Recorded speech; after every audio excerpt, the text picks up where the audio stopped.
درد، نظر کا دھندلاپن یا اچانک یادداشت کم ہونا کبھی کبھار ایک سنجیدہ مسئلے کی علامت بھی ہو سکتا ہے۔ آج کی ویڈیو میں ہم بات کریں گے برین ٹیومر کے بارے میں، یہ کیا ہے، اس کی علامات کیا ہیں اور ہومیوپیتھی میں کون سی ادویات معاون ثابت ہو سکتی ہیں۔ تو ویڈیو کو لاسٹ تک ضرور دیکھیے گا۔ اگر آپ میرے چینل پہ نئے ہیں تو میرے چینل کو لازمی سبسکرائب کریں تاکہ ایسی اور بھی انفارمیٹیو اور یوزفل ویڈیوز آپ تک پہنچ سکیں۔ دوستو، سب سے پہلے برین ٹیومر کیا ہے؟ برین ٹیومر دماغ کے اندر یا اس کے ارد گرد خلیات کی غیر معمولی بڑھوتری کو کہتے ہیں۔ یہ بنائن یعنی غیر کینسر بھی ہو سکتا ہے اور ملیگننٹ یعنی کینسر بھی ہو سکتا ہے۔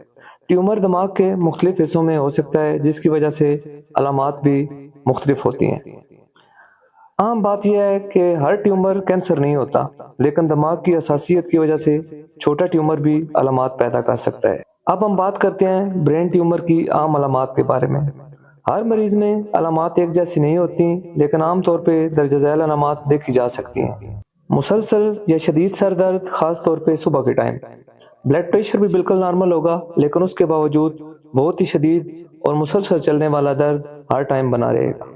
متلی قے بغیر کسی وجہ کے نظر آنا، چکر آنا یا توازن برقرار رکھنے میں بہت زیادہ مشکل۔ چلتے چلتے آپ کا توازن بالکل بگڑ جائے گا، آپ توازن کے بگڑنے کی وجہ سے گر بھی سکتے ہیں۔ یادداشت کمزور ہونا یا کنفیوژن، یادداشت بہت زیادہ کمزور ہو جاتی ہے، بعض اوقات نام بھولنا سٹارٹ ہو جاتے ہیں، راستے بھولنا سٹارٹ ہو جاتے ہیں، چہرے بھولنا سٹارٹ ہو جاتے ہیں۔ جسم کے کسی حصے میں بھی کمزوری یا سن ہونا، یہ بھی برین ٹیومر کی ایک عام علامت ہو سکتا ہے۔ دورے، خاص طور پہ پہلے کبھی نہ آئے ہوں۔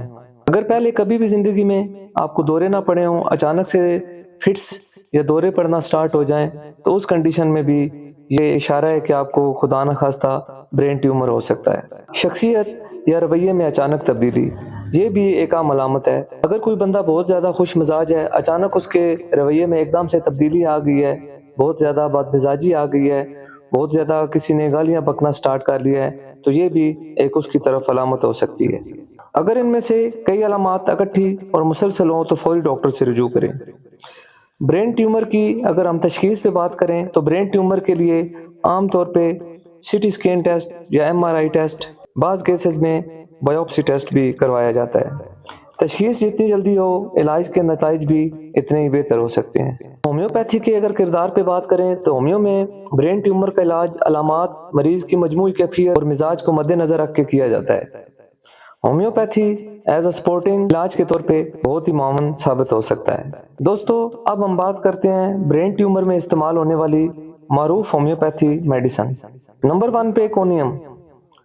اگر آہستہ آہستہ بڑھنے والی رسولیاں ہوں، چکر، سر بھاری، یادداشت کی کمی یا سختی والی گلٹیوں میں، یہ میڈیسن بہت ہی زیادہ ایفیکٹو میڈیسن ہے۔ کونیم میڈیسن اپ ٹو 100 پوٹینسی میں استعمال کریں، بہت ہی زبردست اس کے رزلٹ ہیں۔ نمبر 2 پہ سلیکا۔ لمبے عرصے کی رسولیاں، کمزور قوت مدافعت، بار بار انفیکشن، سرد مزاج افراد، پسینہ میں بہت زیادہ بدبو، اس کنڈیشن میں یہ میڈیسن بھی بہت زیادہ ایفیکٹو میڈیسن ہے۔ نمبر 3 پہ فاسفورس۔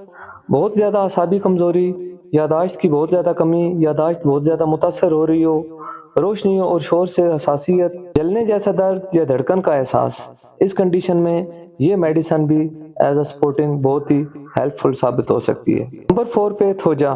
غیر معمولی بڑھوتری، رسولیاں، جینیاتی یا ویکسین کے بعد مسائل، اندرونی دباؤ یا عجیب خیالات، ان تمام کنڈیشن میں تھوجا میڈیسن بہت ہی زیادہ ایفیکٹو اور ایز اے سپورٹنگ بہت ہی اچھا کام کرتی ہے۔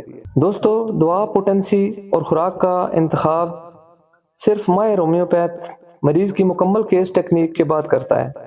خود سے دوا لینا نقصان دہ ثابت ہو سکتا ہے۔ دوستو، طرز زندگی، باقاعدہ میڈیکل فالو اپ، نیند پوری کریں، سٹریس کم لیں، سادہ اور متوازن غذا، موبائل سکرین کا غیر ضروری استعمال کم کریں، ڈاکٹر کے مشورے کے بغیر کوئی دوا بھی بند نہ کریں۔ برین ٹیومر ایک سنجیدہ بیماری ہے، لیکن بروقت تشخیص اور درست علاج سے مریض کی زندگی بہتر بنائی جا سکتی ہے۔ ہومیوپیتھی بطور معاون علاج کچھ مریضوں میں علامات کم کرنے اور معیار زندگی بہتر کرنے میں مدد دے سکتی ہے۔ اگر آپ کو ویڈیو پسند آئے تو لائک کریں، چینل کو سبسکرائب کریں اور کمنٹس میں اپنے سوالات ضرور لکھیں۔ ایسی اور بھی مزید ویڈیو کے لیے میرے چینل کو لازمی لائک کریں، سبسکرائب کریں اور اپنی خصوصی دعاؤں میں مجھے یاد رکھیں۔ اللہ حافظ۔